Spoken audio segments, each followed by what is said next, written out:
ఆంధ్రప్రదేశ్లో అసలు ఏం జరుగుతుంది? ఇటీవల వస్తున్న వార్తలు, మనం చూస్తున్న కథనాలు చూస్తుంటే నిజంగా షాకింగ్ అనిపిస్తోంది. అధికారంలోకి వచ్చి దాదాపుగా 2 సంవత్సరాలు అవుతున్న కూటమి సర్కార్ చేస్తున్న పనులు పెద్దగా ఎలివేట్ అవ్వడం లేదు. మరి నిజంగా చేస్తున్నారా లేదా అని చెప్పుకునే ప్రయత్నం కూడా వాళ్ళు చేయడం లేదు. ఎంతసేపు వైఎస్ఆర్సీపీ పార్టీపై బురద జల్లడం, ప్రతిదీ గత ప్రభుత్వానికి లింక్ చేయడం, వీళ్ళు చేసిన ప్రతి తప్పు వెనుక జగన్మోహన్ రెడ్డి గారు వైఎస్ఆర్సీపీ పార్టీ హస్తమే ఉంది అనేటట్టుగా చిత్రీకరించడం, పైగా చేసిన ఆరోపణలలో ప్రతిదీ కూడా ఫెయిల్ అవ్వడం.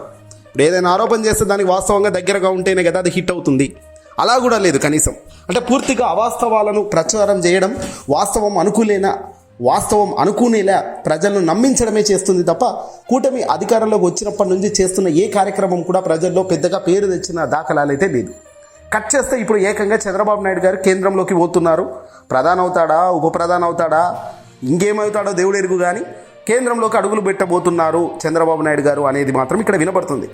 అసలు చంద్రబాబు నాయుడు గారు సరే, వయసు ఉంది, అధికారం ఉంది, అన్నీ ఉన్నాయి, హోదా ఉంది, అనుభవం వచ్చింది, పిల్లనిచ్చిన మామ నుంచి తన పార్టీని లాక్కున్నాడు, అదంతా బాగానే ఉంది. అయితే అల్టిమేట్గా ఈరోజు చంద్రబాబు నాయుడు గారు ఆంధ్రప్రదేశ్కు కూటమికి అధికారంలో వచ్చారు. జగన్ను ఓడించడానికి 3 కలిశారు. ఇది ఒకటి.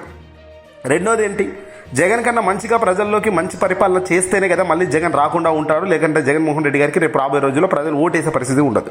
కానీ ఇక్కడ చేయాల్సింది చేయకపోగా చంద్రబాబు నాయుడు గారు ఎంతసేపు తన అవసరాల కోసం తన అధికారాన్ని వాడుకుంటున్నారనేది క్లియర్గా కనబడుతుంది.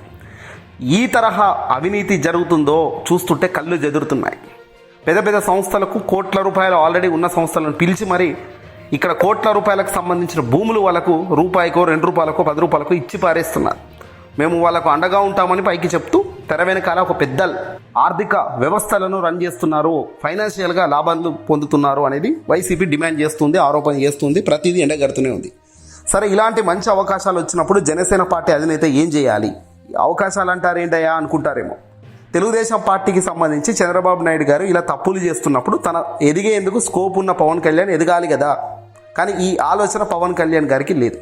పైగా కూటమి నుంచి, అసలు కూటమి అధికారంలో ఉన్న కూటమినే మేము 15 ఏళ్ళు చంద్రబాబుతో కలిసి ప్రయాణం చేస్తామని గడిచిన ఒక 2-3 నెలల క్రితమే అన్నారు పవన్ కళ్యాణ్. కట్ చేస్తే ఆ 3 నెలలు గడిచిందే లేదా, అసలు ఈరోజు చంద్రబాబు ముఖ్యమంత్రి ఉంటాడా, లేకపోతే ఉగాది తర్వాత నారా లోకేష్ ముఖ్యమంత్రి కుర్చీలో కూర్చుంటాడా అన్నది ఒక క్వశ్చన్ మార్క్ క్రియేట్ చేశారు. మరి వాళ్ళు ఎందుకు క్రియేట్ చేశారు, ఏం జరుగుతుంది తెర వెనుక తెలియదు. బీహార్కు సంబంధించిన ముఖ్యమంత్రి నితీష్ కుమార్ గారు ఏకంగా కేంద్రంలోకి వెళ్ళిపోయారు. అడుగులు కూడా పడుతున్నాయి వేగంగా. ఆయన రాజీనామాకు కూడా సిద్ధమైపోయారు. నెక్స్ట్ చంద్రబాబు గారే కేంద్రం ఈ 2 అతిపెద్ద స్తంభాలుగా ఉన్న బీహార్ ముఖ్యమంత్రి, ఆంధ్ర ముఖ్యమంత్రి చంద్రబాబు ఇద్దరిని కూడా తమ వద్ద పెట్టుకునేందుకు స్కెచ్ గీసుకుంటుంది. అందులో భాగంగానే ఇదంతా జరుగుతుంది. కేంద్రం తమ లాభం కోసం ముందుకు అడుగులు వేస్తుంది. చంద్రబాబు నాయుడు గారు కూడా తను రాజకీయ అనుభవం రీత్యా తను రిటైర్మెంట్ దశకు వెళ్తున్నారు కాబట్టి వయసు రీత్యా కూడా ఇక రాష్ట్రం పరిపాలన కంటే ఒక హోదా, ఒక గౌరవమైన హుందాతనం ఉండాలని చూసుకుంటున్నారు అనేది ఇక్కడ వార్తలు వెలుగులోకి వస్తున్న అంశాలు. మరి ఇదే నిజమైతే మరి ఆంధ్ర రాష్ట్ర పరిస్థితి ఏమిటి?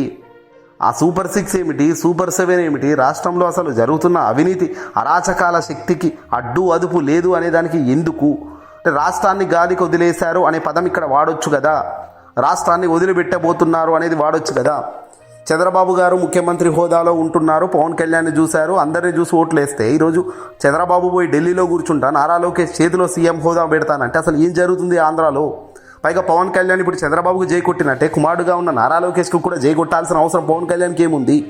ఈ పవన్ కళ్యాణ్ తన పార్టీని, తన కార్యకర్తలను, తన అభిమానులు మొత్తం కూడా పరువు తీసుకునేందుకే తప్ప పరువు నిలబెట్టుకునేందుకు కాలర్ ఎగిరేసుకునేటట్టుగా తీర్చిదిద్దే ప్రయత్నం ఎందుకు ఈ పవన్ కళ్యాణ్ మొదటి నుంచి చేయడం లేదు?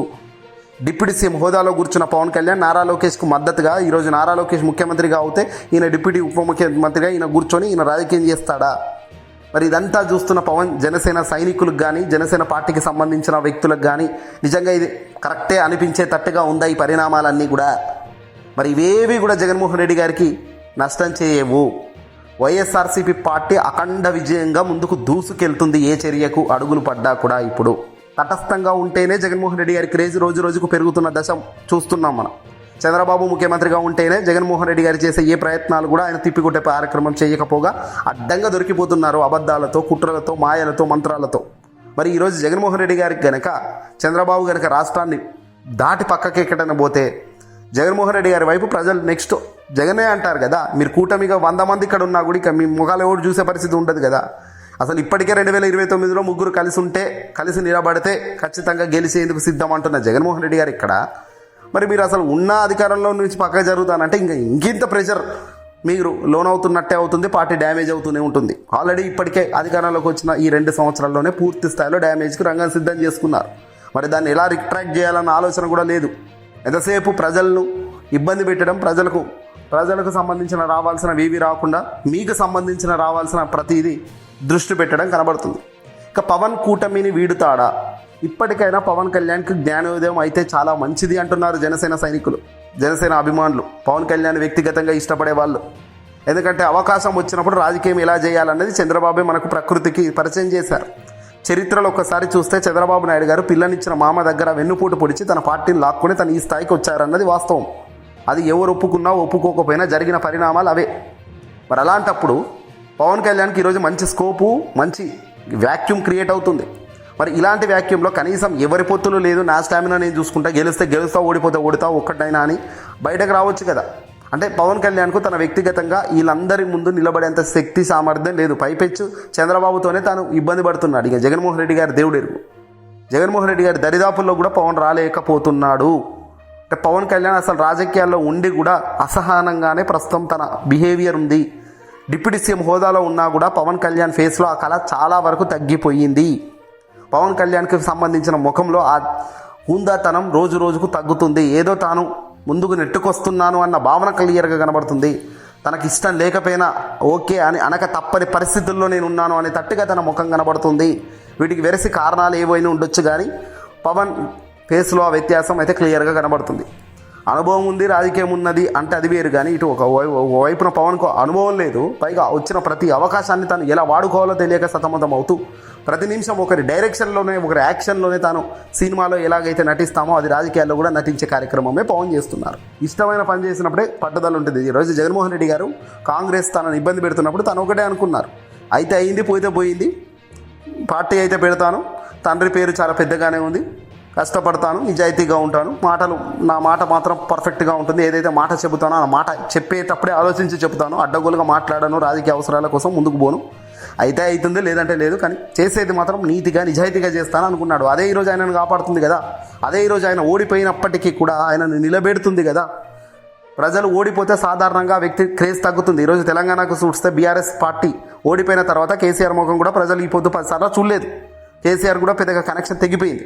బీఆర్ఎస్కు సంబంధించి కేటీఆర్ ఏదో పార్టీని నడిపిస్తూ వస్తున్నారు. బీఆర్ఎస్ రాజకీయం మొత్తం కూడా పార్టీ కేటీఆర్ ఆధ్వర్యంలో నడుస్తుంది. పైపెచ్చు కేసీఆర్ ఆదేశాలు ఉండొచ్చేమో, కానీ ఆ లైన్ మాత్రం తెగిపోయింది కదా ప్రజలకు కేసీఆర్కు మధ్య.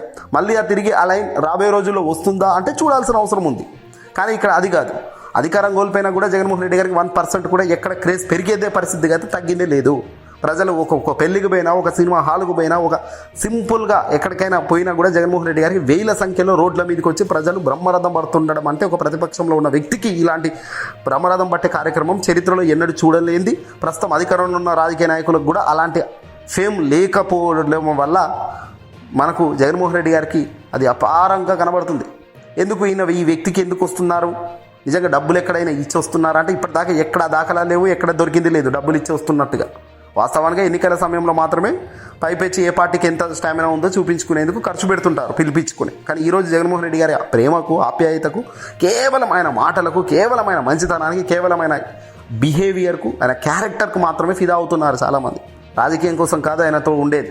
ఈ వ్యక్తితో మనం ఉండాలనుకుంటున్నారు. ఈ వ్యక్తి రాజకీయం చేయని చేయకపోని, కానీ ఈ వ్యక్తి కోసమే మనం చచ్చేదాకా నిలబడాలి అనుకుంటున్నారు. అలాంటివి ఎందుకు డెవలప్ అవుతున్నాయి అంటే ఒక మనిషి తన క్యారెక్టర్ను కోల్పోలేనప్పుడు, ఒక మనిషి తన క్యారెక్టర్ కోసం ఎంత దూరమైన పోయినప్పుడు, ఒక మనిషి తన క్యారెక్టర్ ఎంత బలంగా ఉందో నిరూపించుకున్నప్పుడు ఇలాంటివి వస్తాయి, ఇలాంటివి సాధించగలుగుతారు. ఇది కేవలం కొందరికే లభిస్తుంది. అందులో ముఖ్యమంత్రుల, ఉప ముఖ్యమంత్రుల లేదా ప్రధానుల కాదు, అది కొందరికే వస్తుంది. అందులో జగన్మోహన్ రెడ్డి గారికి రాజశేఖర రెడ్డి గారి రక్తం నుంచి వచ్చిన వైర్యమే కావచ్చు, అది పులివెందుల గడ్డ మీద పుట్టిన బలం కావచ్చు, లేదంటే తాను నేర్చుకున్న దాని మీద ఎంత బలంగా నిలబడాలన్న ఆ దేవుడి యొక్క సంకల్పం తనపై గట్టిగా బలంగా ఉండడం కావచ్చు, ఇవన్నీ కూడా వెలిసి తన విజయానికి కావచ్చు, తన అపవిజయం కావచ్చు, ప్రజల మాస్ యాక్షన్ రియాక్షన్కు ఇది ఒక సంకేతం.